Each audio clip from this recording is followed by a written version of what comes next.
Guys, অনেক দিন পরে শাকসবজি কিনছি, খাওয়া হয় না অনেক দিন হলো।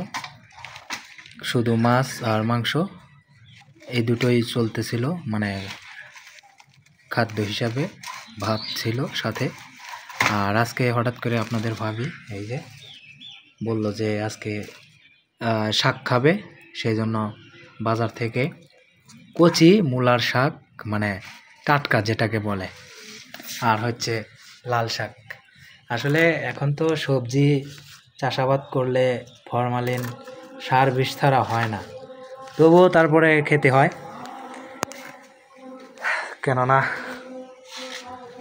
শাকসবজি দেহের জন্য অনেক উপকারী একটা জিনিস। এই জন্য আজকে বাজার থেকে লাল শাক, মূলার শাক কিনে আনছি। আর এই যে শাকগুলো আপনাদের ভাবি সুন্দরভাবে কেটে কেটে কুটে নিচ্ছে, এবং এই যে এটা হচ্ছে ভাজি করা হবে, তাই না? হ্যাঁ। আর লাল শাক আগে প্রায় খাইতাম, কিন্তু আসলে এখন পাওয়াই যায় না সচরাচর, যার কারণে খাওয়া হয় না। তো আজকে অনেকগুলা শাক উঠছে বাজারে, দেখলাম, কিন্তু দাম একটু বেশি তুলনামূলকভাবে। তবে মূলা শাকগুলো মনে হয় আজকে বেস্ট ভালো, তাই না? তবে মূলা শাকের দাম কিন্তু কমছে। 5 আটি 20 টাকা, কি আজব, তাই না? আর লাল শাক হচ্ছে তোমার 3 আটি 20 টাকা। মূলা শাক 2টা বেশি আর লাল শাক 2টা কম। 40 টাকার শাক আজকে নিয়ে আসছি বাজার থেকে। আর জলপাই কিনছি হচ্ছে 2 কেজি। সেই জলপাইগুলো আপনাদেরকে একটু দেখাই, মিনিট ওয়েট, লাইটটা দিয়ে লাই। এই যে আজকের জলপাইগুলো হচ্ছে অনেক বড় সাইজের।